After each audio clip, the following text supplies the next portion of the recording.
Ray, welcome back, sir. Alex, thank you, man. How you been? Been doing really good. How you doing? I'm doing pretty good. Had a really busy day today, but got everything done just in time. Been thinking about our conversation, so I'm looking forward to it. Yeah, me too. How was your day? It was fantastic, and especially being Friday. That's right. And we have the weekend ahead of us. Yes.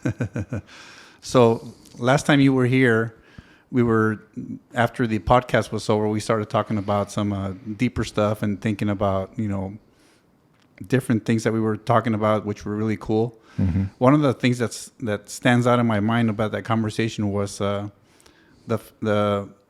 question of why do people act the way they are? How your thoughts come make you who you are and what you believe. Mm-hmm. So you want to touch a little bit on that conversation, or? Sure. Yeah. So belief systems, essentially. Yeah, belief systems. Where do we get them? I'll let you speak first. Where do you think we get our belief systems from? Well, I think they come from several places. One of them would be society, or probably even more so would be our culture. That's something that's probably the strongest. You're born into a lot of mores and different types of beliefs.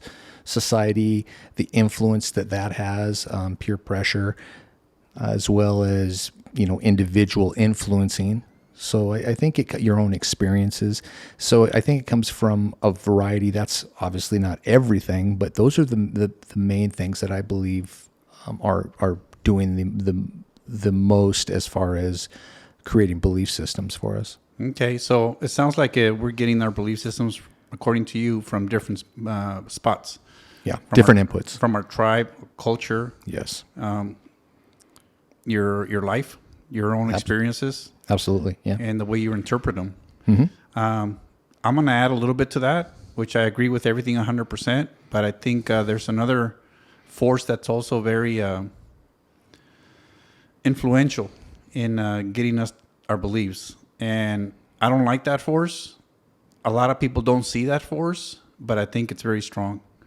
And that force would be the propaganda machine, where people that are trying to control other people use that as a form of injecting beliefs in people that are sometimes good for the majority, but not good for the minority. And also sometimes not even good for anybody, but they make it sound like it's good for everybody, just to keep them in control and able to manipulate thought and culture.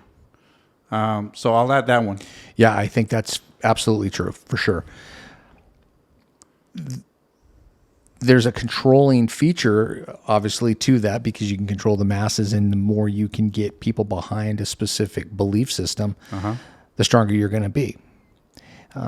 But that's something that from a reasoning standpoint, you need to be able to look at that. And I don't think enough people do that. They don't really separate what is coming to them critically. They just deal with it emotionally, or it plays into what maybe a portion of their worldview already is. And that's what makes them, in a lot of ways, for propaganda pieces, makes them an easy target. Yeah. Because they're rife with that. And right. and the con artists, or the people that are putting that out, that are laying out the propaganda, right, to get that side stronger. And most of those are absolute untruths. They're looking at the weakest links in those ways. And I don't mean that in a negative way, that just that these are bad people. There's an ignorance factor. And that is going to make anyone very susceptible to bad information. Yeah, well, I think those people that do that, there are some evil people that'll do it just, to maintain their power and maintain their thing. But a lot of the times they do it coming from a good part in their heart. They think they're doing the right thing, but they're actually not. And they don't see it. They feel, I believe, that they know better than everybody else. So we're going to do this way because it's going to benefit everybody, where it kind of screws, some people over. And I don't think that's good.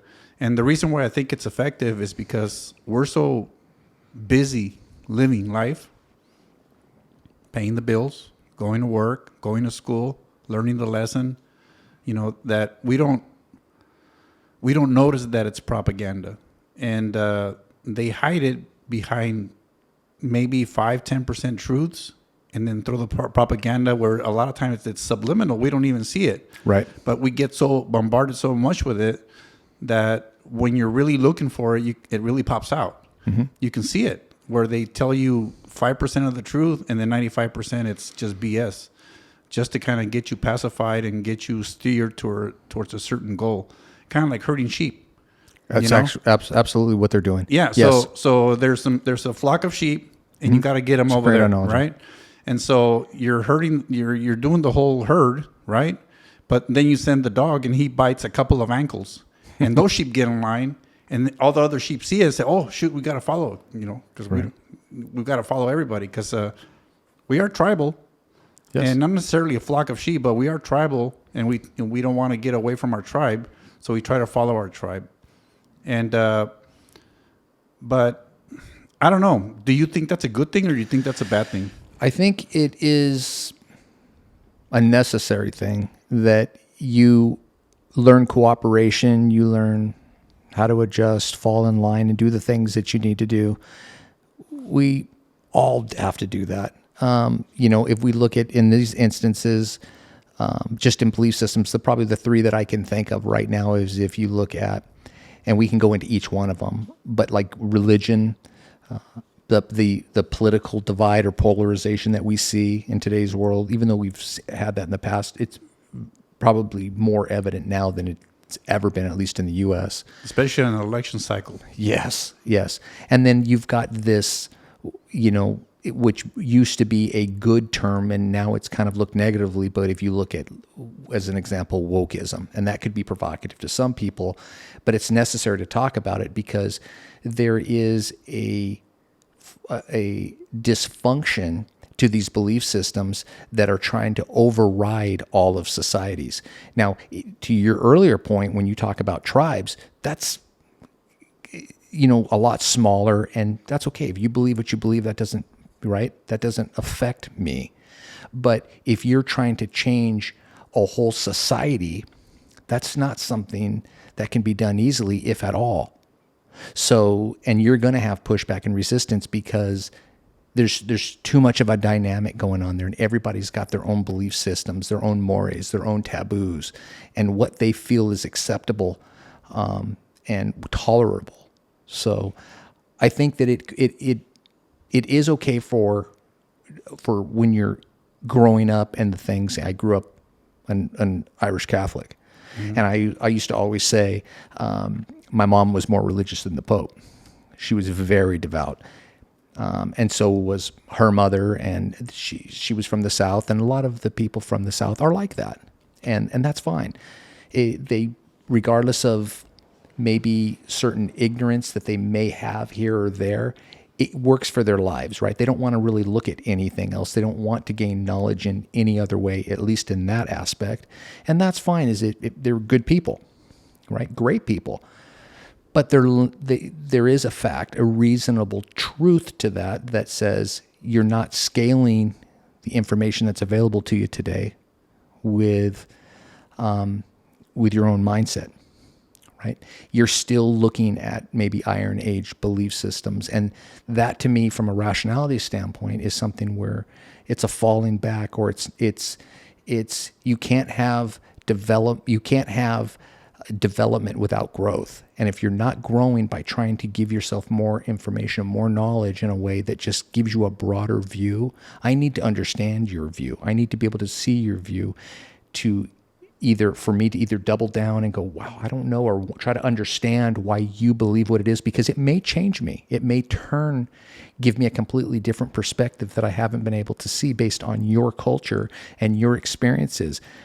And we don't know everything. We know very little. We know our experiences, but those are always changing because our minds are malleable. They're always it's always sponging and moving into something else. You should be gaining information and upgrading your mindset. Yeah, I agree with you with that. But do you think humans? You say that we are malleable, but we're also always looking to learn more as a species, right? And do you think our societies, our governing people are trying to prevent that from us noticing the changes that we want to take and kind of saying, oh, we can't control that. If too many people are too innovative and too smart and asking too many questions, that's not good for us. They're going to kick us out of power. And so we have to stay in this. And we got to push them with the information that we want them to get and kind of wire them to think a certain way. Do you think that slows progress, though? I think it kind of does. Because if you're taking critical thinking out by just staying comfortable, it's 7 o'clock in the morning, the alarm goes off, you go turn on your coffee, you read the newspaper, then you go to work at 8 o'clock, clock in at 9 o'clock, clock out at 5 o'clock with your lunch in between, come home, take your shoes off, maybe go walking around the block, do a little exercise, pop a movie, go to sleep, repeat.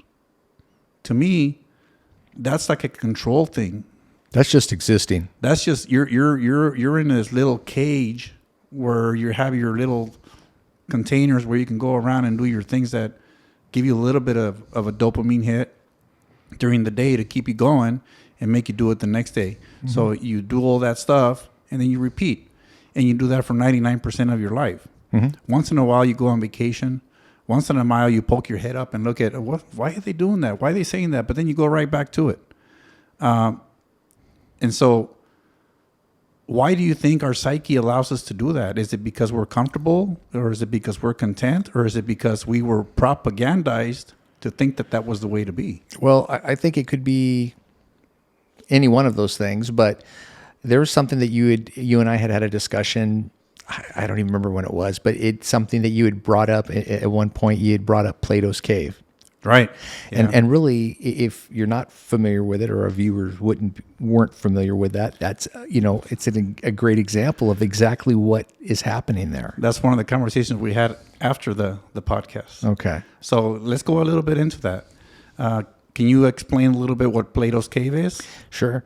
It is a group of prisoners that are in a cave, mm-hmm. that are seeing images on a wall that are being lit by a fire that's behind them. They're shackled and they can't see behind them, so they can only see the wall. That's all they ever see every day for year after year.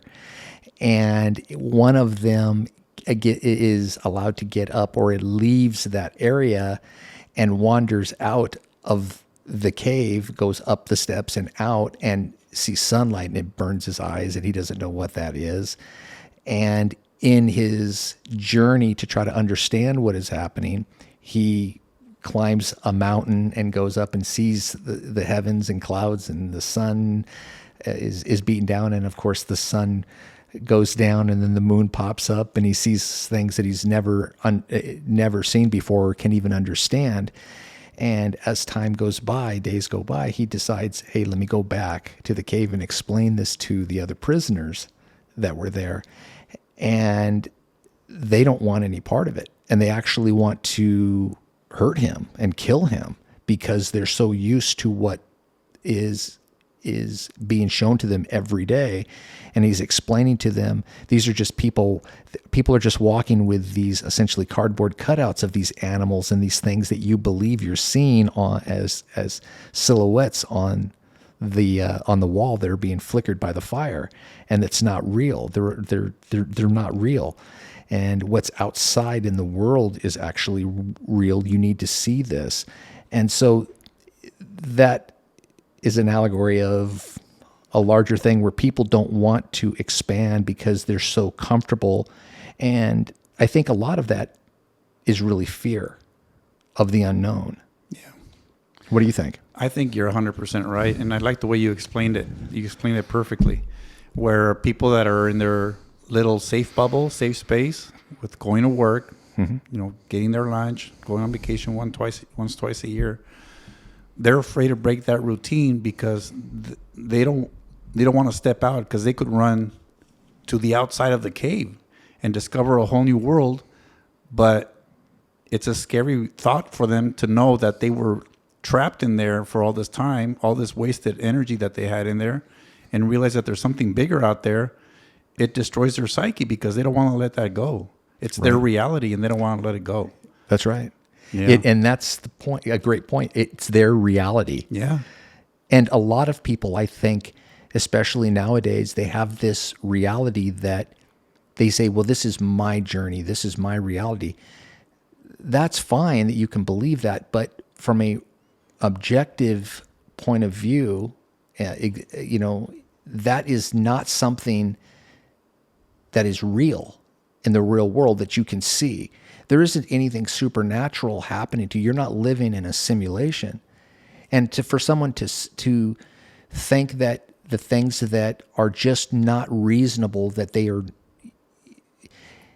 it's not so much delusion. If one person believes something and everyone else disagrees with that, that's really, I think, the basis of delusion, because you're seeing something that there isn't really any reason to believe it. When you're talking about religion, there's too many people that believe it. And so that is something that's ingrained basically in them. That's not, it could be considered, there's a debate on that, on whether or not it could be considered delusion. But even if they didn't, if some religious people believe or use God or religion, whatever the deity is, that or maybe it's plural gods, that they believe in. In some ways they know that those things don't exist, but it's so ingrained in who they are, essentially their DNA from growing up, that it would be worse for them to get rid of it. There would almost be a cognitive dissonance for them. They would feel guilty and all the other things that come along with that. So it's just easier just to say, yeah, I'm not going to go and sacrifice my child. My child means everything. I'm not going to go and I know when I'm going to church that when I'm eating a wafer, and I've done that, going through communion. And you were raised Catholic. I was, I'm sorry, were you raised Catholic? I was. Okay. But you know that you're not eating the body of Christ, right? Right. You're not drinking the blood of Christ. It's something, but there are some. What's a wafer and it's wine? Right. That's exactly what it is. Yeah. It's not, but there are those that believe that, this substantiation, that it's more than that, that it is those things. And you can look at those people and say, you know what, it's not worth to try to convince them or shame them, because that makes their life feel better. And that's okay. But you and I have had a discussion on that, on as an example with morality. If that person believes that they're doing whatever they're doing to get the treasures of something more, that to me is not as honest as a person that is absent of religion, but is willing to help you just because it makes them feel better to help another person. Right. Altruism, essentially. Right. Well, the way that I view religion, let's take it from just take the God out of it, take the creator out of it, and just the structure of religion, okay? Mm-hmm. In my opinion, and this is just my opinion, I'm a Catholic also, but I'm a lazy Catholic. I don't read the Bible every day, and I don't go to church every Sunday, but I do believe there's a higher being. But take that aside. Put that and then take it in this box and put it to the side. And talk about the structure of religion. I think that's one of those controls. You can call it propaganda, because we talked about good propaganda where it keeps the people, civil, versus bad propaganda where it just keeps them in shackles so that they don't lose their power, right? I feel that religion is a good base to set a moral standard for the populace. Okay, I'm not saying to run the country solely on the religion part of it, but if you tell the populace that there is a higher being, like a God, a deity, whatever God you believe in, it makes them accountable, and I think accountability is very important in life, because if give you an example, if just a really quick Catholic example. Okay. If I do something bad, I sin. Therefore, if I die with that sin, I go to hell. That's accountability. Do bad, go to hell. That's a consequence. Okay, well, it's accountability too, because if you do something bad, you go to hell, right? If you do this, if you misbehave, you have to stay after school, right? Right. That's a consequence. Okay, so you have that consequence. Maybe it's not what I worded it right, so it's a consequence. So if you do that, and the populace believes that there's a higher being that's constantly watching them, not necessarily the government, but a higher being that's going to hold them with bad consequences instead of accountability. I see it as accountability, but you call it consequences. That's okay. We'll use your word. The consequence, then it gives them an incentive to do the correct thing, which is not do the bad thing that everybody agrees that that's the bad thing. Now, where it goes from good propaganda to bad propaganda is when the people that are in charge of that information use it for them to keep the power. Example, the priests in the older times, they were much more powerful than the governments because they controlled the Bible, they controlled the Word of God, and so whatever they said, that was the Word of God. And if there was a politician that was doing the wrong thing, all the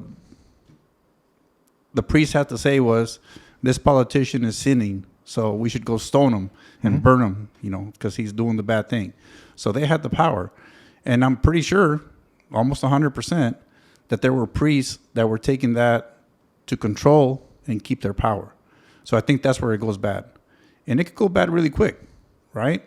But I think it's a good starting point for setting a morality that goes along with something higher than you giving you that morality. Let me put a counterpoint to that one. Sure. I totally respect that belief. Let me show you the other side of that. Okay. I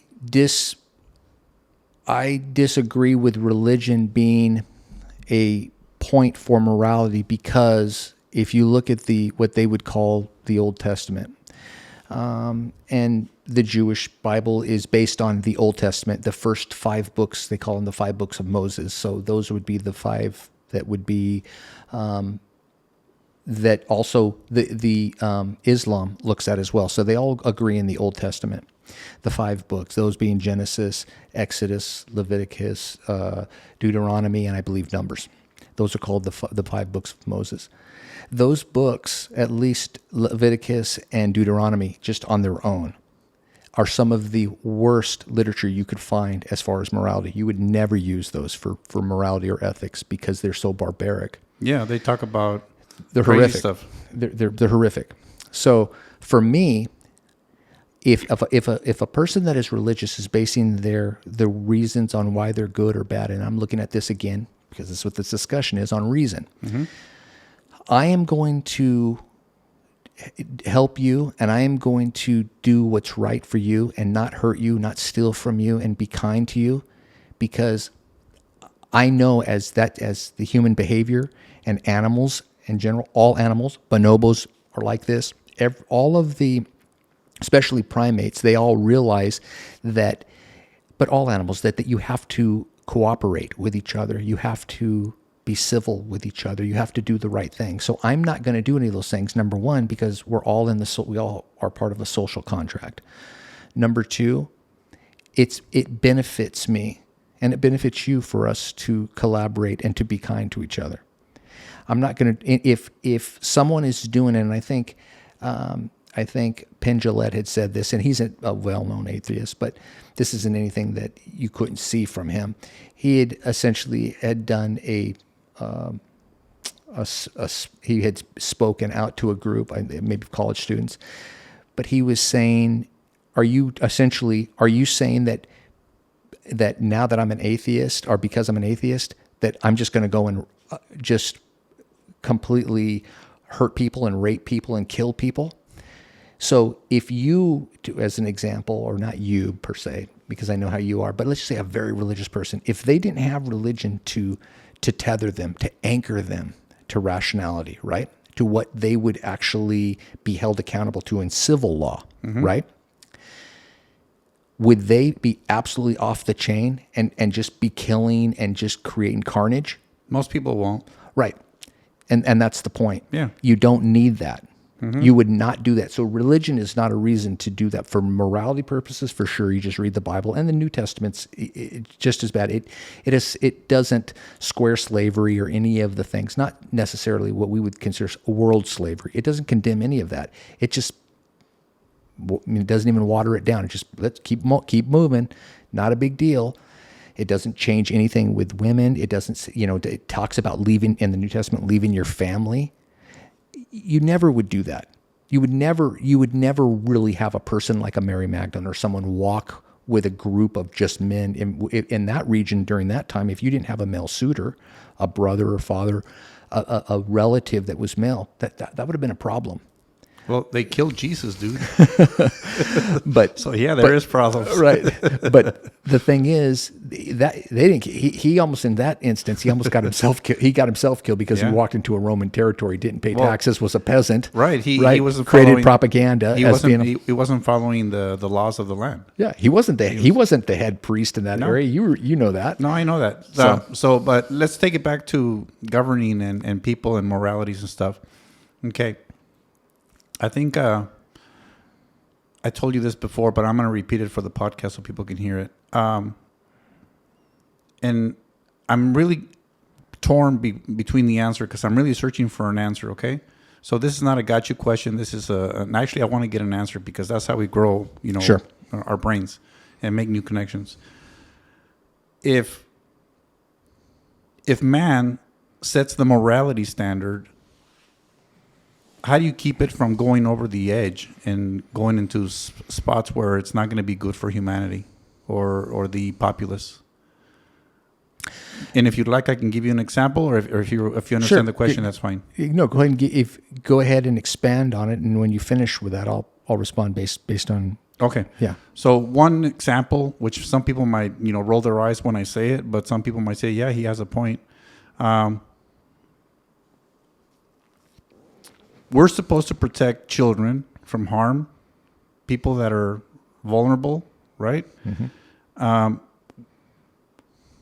What's preventing the supposed science that's out there right now, which is, to my opinion, is not science, that's just propaganda to push a narrative, to say that a 3-year-old knows if it's going to be a boy or a girl at that age. If it's a boy, he can be a girl. You can, give him hormone blockers so that when he grows up, he can transition into the other sex that he's not born in. Mm-hmm.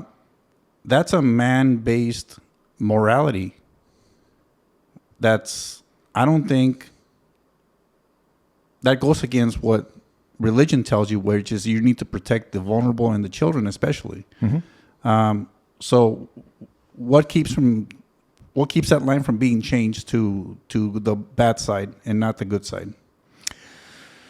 Well, I think in those terms, I don't think religion is something that would help that, because those people that are pushing that propaganda aren't religious to begin with. I don't think even if there are some that are religious that do believe. There are people that, as an example, that are homosexuals, and they believe in Jesus or Buddha, or it may be Islamic homosexuals. They wouldn't do that probably overtly within their groups if they're in certain parts of the world, but other places are a little bit more tolerant, right? But in that instance, if you've got someone that is doing something that is harming children, that is a movement that is happening that is creating that. So as an example, that's part of, a lot of that is being driven by the woke community, which is a very negative part of what it was initially identified as. And so now all the things that we would consider normalized, the 70s, 80s, 90s, all of these things, none of these things would have even seemed acceptable in any way. And nowadays it's being normalized like it's part of, like a child can actually make a decision. And in my mind, those parents, because children don't know anything. They don't know. I mean, when I was 16, we were idiots. I was an idiot. You make mistakes in everything you do, and you learn from them. That's a big part of it. You don't know anything, until you start experiencing life and really having a metropolitan experience and learning things like you used to be able to learn in college. Colleges don't allow that anymore. You can't have, you don't have freedom of speech anymore in those places. They're pushing these agendas. There's nothing more worse since, I think, 2014 than the propaganda that is being pushed by that culture. I'm not afraid to say that because it's just, it is absolutely upside down on what would be considered tolerable. There's, I should say, tolerant. If you had a 35-year-old man, as an example, that has his hair in barrettes and may or may not be overweight and has complete makeup on and wearing booty shorts and believes he's a 16-year-old girl, he is insane. You're talking about Mulvaney. Well, not even that. I'm talking about a group. I understand. Right? And but let me there's no way that should be taught. That is so, I think that type of ideology is so dangerous and corrosive because we all know, the majority knows that is not normal. Right. And we shouldn't normalize that. Yeah, but let me bring it back to religion and morality set by a set of beliefs, okay? Instead of by people that are in power that are say this is normal. Give you an example. You go back 15 years ago or maybe 10 years ago when Obama was running for president, he was anti-gay marriage, right? Mm-hmm. And now that's acceptable. So the line was moved. And I'm okay with gay people being gay. Everybody can do their own thing. I'm okay with that as well. Where I draw the line and where I think religion helps draw the line is where you're starting to harm children that are underage, that are going through hormone blockers, some even surgeries, very little, of course, maybe probably less than 1%, but that's still a lot of babies, right, that are going through that. And when I say babies, I mean 16, 17-year-olds. They're not adults yet. Right. And some of them change their mind after they have the surgeries, and by that time, they don't have no sexual pleasure anymore. So you're taking that away from them. They can't reproduce. You're taking that away from them. They're giving them that choice. Transition and you're guilt, also, I think is what they call it. Yeah, and you're also, they have scars that they have.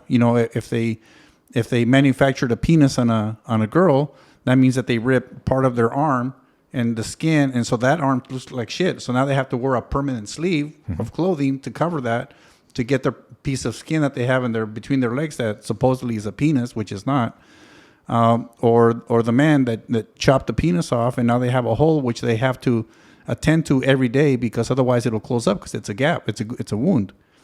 Right. And so some people horrific. Some people are okay with that, but some people regret that, and in their society allowing people to do that, I think is wrong. So, I agree with that. So if being gay 10, 11 years ago was no good and now it is, what's there to prevent the line from keep going where that's now acceptable to do those operations and those transitions, which there's pushback right now, but who's to say there's not going to be pushback 15, 20 years from now? Or, take it to the extreme where maybe they start allowing pedophilia to go through because, if a 3 or 4-year-old knows if it's a girl and a boy, then he knows if he likes sex or not, right? That's the next progression where it could take us. I'm not saying it's going to. I hope it doesn't. But that could be the next step where... I think what you're saying, if I'm hearing you right, is it's a slippery slope. Yes. And if man changed the goalpost, then that goalpost is going to change. But if religion-based believe in a higher being that says, no, we never harm children, and that's the goal, and that doesn't get changed. How do you prevent that? And I'm seriously asking for an answer. Here's how you prevent it. You don't add religion in there, and the reason I say that is because I'm going to say this, and then I'm going to give you the reason why rationality makes more sense. Children in the Old Testament, children were harmed all the time. In the instance where only at the last moment did Abraham get the call to not sacrifice Isaac. Okay, had he not got the call. Right? Had the governor not called and said, no, cool down on this one. I just wanted to see if you'd sacrifice him for me. Isaac would have fallen under the knife. Right? Regardless of what anyone would have thought, Abraham was the only one hearing that. To anyone else, it looks like this guy is about to kill his child. His son, Right? Religion That's in religion. Now, granted, it's the Old Testament, but still, it's part of what, if you follow those rules and those stories and those laws at that time. But you said that the child was harmed, but it wasn't harmed because he wasn't right, but he would have been. The father was absolutely committed to doing it. Yes. Right. Agree. So if you look at anything where a female, there are many books that cover a piece of this. If a female, not on any of her own fault, is raped or anything, she is now seen as unclean, and she essentially is going to be tortured and killed in many instances. Multiple religions have that as their extreme of what they've been, or she's stoned on her doorstep, right? If she doesn't, and you're not talking about 18 or 19-year-old females, you're talking about young girls. Yeah. So there's a torture, there's an unequalness, because even treating someone less than, you're still harming a child. If you're, a lot of times I think people think of that in terms of just the physical abuse, and of course that's horrible, and it should never be done, right? To anybody, even someone smaller than you, should just never do that. That's horrible, and you don't need religion to tell you that. Your common sense tells you that. Anyone that would do that and they need religion to tell them that, they're a monster. They don't have enough. They've got a brain problem. But you can have, as an example with females, you can have them just seen as second class all the way through their lives, and that's going to take a toll on them. And as they get older and they get a chance, let's just say there's situations, not all of them, women are very strong and females are very strong mentally in general. But there are some that they just go, God, they just feel like they're just dealing with this plight. And so what do? They say it's not worth living. And because of the abuse, the mental torture that they went through as growing up, they now decide to go into something else that maybe would be nefarious for them or dangerous for them, or even just kill themselves because life isn't worth living because they're not able to experience it in a way that would be considered free. So you can still harm children in that way too, and religion does that by treating them as second class, and the Bible does that all across, and other books do as well, in other religions. So I think rational thought is the reason why you should look at, in those instances with these blockers and all of these other things, to say, that is not normal. We shouldn't normalize it. We know that that's wrong, and we need to be able to speak up to say, if a person, and I'm not the only one that says this, if there are just well-known atheists that say this, that say that people need to start paying a price for they're being disingenuous or saying that these things that they know are absolutely untrue. If you were to try to get a job and you were talking any of the crazy stuff that are out there, like this polarization stuff or anything that's like wacky, like out there religion, and you were to try to get a real job at American Airlines or as a doctor, or maybe, even in politics, you would be absolutely penalized for that. That would not be tolerated. Everyone would outcast you, and you would be seen as a nutball. And that is what is going to stop that. Eventually, this thing has been playing on for a little while, and since 2014, where you don't have open speech. I don't have to agree with you, but I should be able to let you speak. You have every right to say what you believe. Maybe you're spot on, right? Just in general, or maybe you're talking out of your ass. Maybe I'm talking out of my ass, whatever it may be, but we should be able to say it and have a civil dialogue and understand. You should never suppress that speech. But in these instances where you are harming children, that absolutely just can't be tolerated. And we, as rational beings, need to start saying, that's not tolerated anymore. We're done with that. Yeah, I agree with you when religions go to the bad side of the propaganda, that is bad. Mm-hmm. But I'm going back to my original question. What keeps rationality and science from moving the goalpost to the point where it's okay to harm children by giving them these blockers and these operations? That's what it is. What prevents that? What prevents that is it common sense? It's dialogue. It's things like what you're doing now. Yes. It's these types of grassroots types of discussions, these dialogues, that's what changes it little by little. You don't have to change necessarily convince people or change people's minds overall, but you need to give them insights and say, that makes sense, or that doesn't, or that's food for thought. Anyone that has spent enough time, like one of the things that you and we've had a lot of discussions, off camera, there's a lot of thought problems that I can get from you, because you have a lot of interesting ways to think about things. And it's like, ooh, that would be a really interesting thought experiment. And that's what I think really makes conversation overall so valuable, because you have to be able to call them out based on your beliefs. But if you're basing them on rationality, you've got to change my mind on you can't give me supernatural. You've got to give me evidence, or you got to give me a real reason why you believe something. If you believe it, that's okay overall. If we're debating, you're going to have to come up with something. We're not, but you're going to have to come up with something more concrete, more empirical. Well, I kind of see your point a little bit, because if you, without having the conversation about how uncomfortable it is to, keep them on the same thing with the transitions with kids and stuff.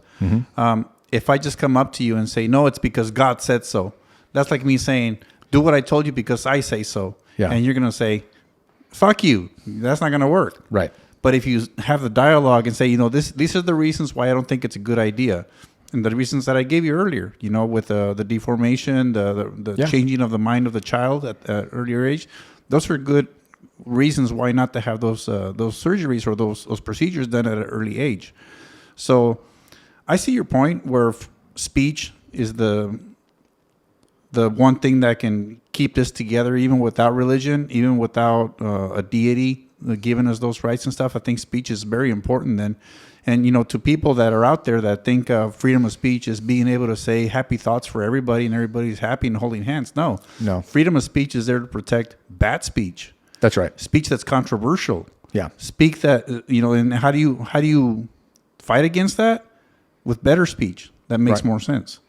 So, right. And a lot of people, I think, they use the word, especially a lot of the newer woke, they consider something that they don't like or that is different from their worldview, they consider it hate speech. Yeah. Hate speech. And that's not what hate speech is. If you, incite violence and do those things, those are felonies. You could get put in jail for those things. Yeah. Your own view on something, whether it may be skewed or whatever it is, and as maybe far-sighted as it could be, as long as you're not inciting violence, you have every right to do that.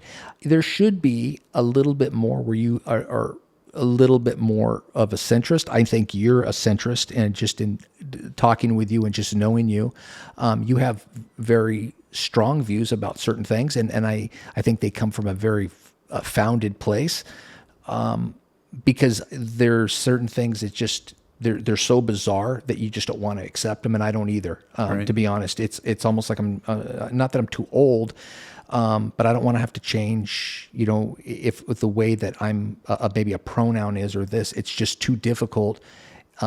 In the way that you're thinking, you can't have just basic conversation because you're too worried about essentially getting a person offended or saying the wrong thing. And as long as you're polite, you shouldn't have to worry about that. The fact that I may feel like Spider-Man, it shouldn't put the onus on you to have to treat me and start calling me Spidey. But with my personality, if you told me you were Spider-Man, I wouldn't just say, okay, whatever. Or I wouldn't say, yeah, you're Spider-Man. I would say, wow, that's interesting, Ray. Why do you feel like you're Spider-Man? I want to learn why, right?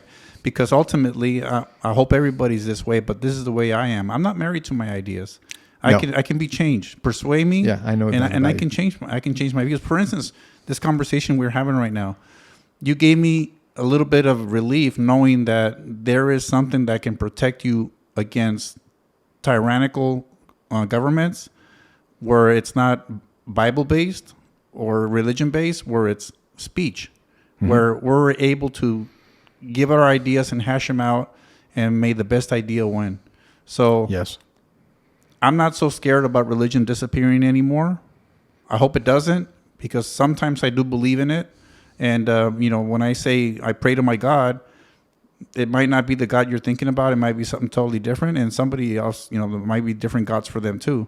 Mm-hmm. But I think it's important to have that go-to where you need that sense of introspect that you have, that inner voice. And I'm sure even as a non-believer, I'm sure you wake up in the morning with a problem sometimes, and you sit on the side of your bed and actually go through and hash out that problem in your head, how you're going to fix it, right? You're having that conversation with yourself. Some people that believe in God or a higher being, maybe they have that conversation internally also, and they think they're talking to their God, but they're actually having the conversation with themselves. And we all know what we need to do. Yeah, absolutely. And sometimes you just need to hear it from a different voice that maybe your imagination gave you, or maybe it is out there. I don't know, but it's out there.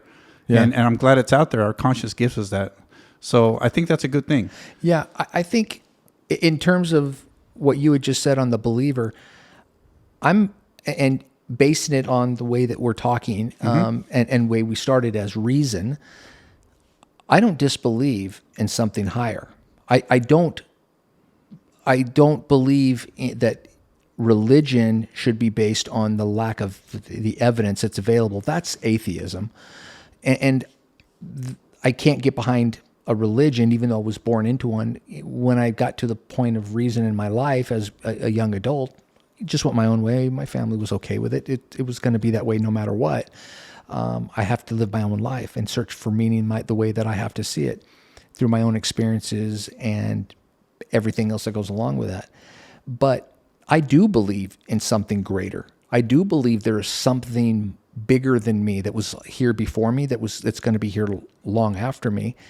But I don't know what that is. And the problem I have is there's too many that are faith-based that pretend, or maybe they're delusional to the point that they believe that they do know, and they don't. And I know there's something greater. I know there's something way bigger than out there. You can just look through a telescope and see that. But I don't know exactly what that is. And we're still searching, and every day we get closer and closer. Will we know by the end of our lives? Maybe not. But we're searching for it. And we get credit for proving ourselves wrong, at least in science. I want to know what that is. It's not going to stop me searching for the meaning of life and being spiritual and still being able to care about the people that mean everything to me, that inspire me, and all of those things. It's not going to get me from not being inspired to do art or music or the love of any of those things, or to appreciate someone else's, to be able to see a tree and to feel the wind and all of these things, and be thankful of the sun. I can't say that that's this or that. I can't say that, because that's an untruth. And that's where I stand with it. I can be as spiritual as anyone ever that's ever existed, and I am. I'm completely searching for something more. But I'm not going to pretend that I found it. Right. So it could be an entity, it could be an energy, it could be a subconscious, it could be any of those things. And you're right, nobody knows. You don't know. I don't know. I don't think there's anybody that can explain it and say, hey, here it is, because that person is not out there. Right. So I think as long as humanity keeps searching for that and keeps the dialogue open and talk about it and not shut anybody down, I think we're going to be okay. I think so too. Yeah. Ray, thank you so much for this talk. Thanks, Alex. It was awesome. It was amazing. And we'll have some more deep thoughts. Sounds good. Thanks for having me.